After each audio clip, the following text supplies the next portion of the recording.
Get my dollar trade playbook to learn how to position, profit, and protect during a dollar devaluation. Scan this QR code or click on the link in the description. You're right. A lot of the money is being made by MAG, and that's been the case for a very long time. But the hope is that productivity and lower rates hope to give a little boost to the rest of the economy. Companies can sort of do with 10 people what they used to have to do with 25 people. Sure, that has an employment impact, but there's sort of hope that that's the kind of thing that infuses the economy on top of all the infrastructure spend and all this sort of having to get us to this destination of the world being retrofitted and outfitted and everything with all the required equipment, et cetera. So the cloud, the data, the GPU game, I think that's a pretty good business to be in for quite a while longer. But we do have some things. You mentioned the vol targeting, not much left to buy there. In fact, there's some scenarios where they might end up being slight sellers. And retail, which has really sort of taught institutional hedge funds quite a lesson, which is retail should be proud. They've been net buyers, 14 consecutive weeks or something like that. So really, really big retail buying. And finally, what we saw is some of the capitulation over the last few weeks from the sort of institutional community starting to push into the market. And I think they're pushing in a way that is long the market, but with lots of downside protection. So we're seeing skew measures really pick up. That downside skew is really, really pumping up to sort of 100th percentile for that 3-month skew, which is looking at the 25 delta put versus the 25 delta call. So that gives you this idea of how does the curve, everyone kind of focuses on that at the money. So when someone says, oh, Microsoft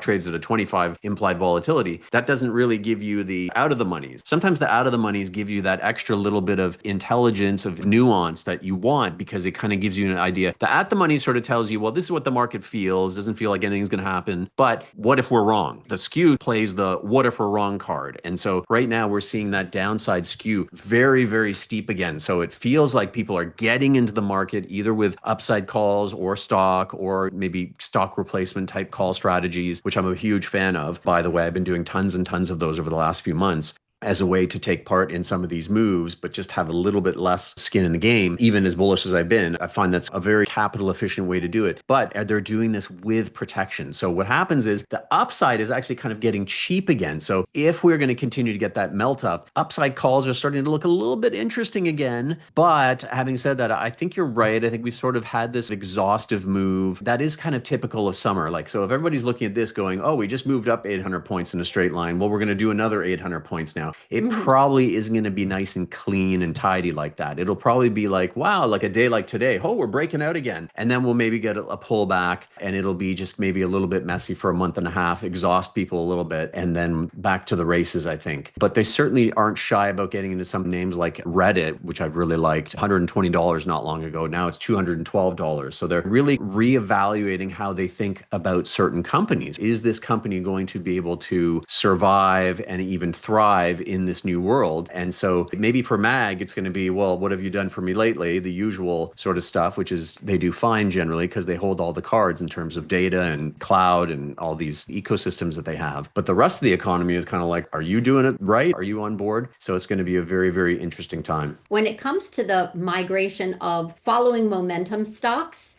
over value stocks or interest rate sensitive, because you're a yield bear, I'm a yield bull. Big picture, I think it's going to stay pretty firm even as oil falls and even as dollar falls. So we've talked about our differences on this particular one, but as it relates to this one chart, this is a great sector rotation tell for those who are wanting to kind of follow what happens with, and I should probably take a picture of it. So this growth value rotation, I've been talking about this, anyone who's been here for a while. This was July 19th, 2024, before the yen carry trade unwind, and it was a whopper. And then we went into the August 5th low. We hit another September 11th low before Nvidia came out and did their dog and pony show on CNBC, et cetera, et cetera. Up here, hopefully you can see it a little bit, but this was the Trump bump, very much the election move that formed also in this growth value rotation, a head and shoulders formation. So I was already bearish in December, and specifically before the 3% drawdown on December 18th, because I saw the selling come in under the surface starting on December 2nd. That's how I do this. Anyway, long story short, you know what happened on April 9th. We got the intervention. This is down here.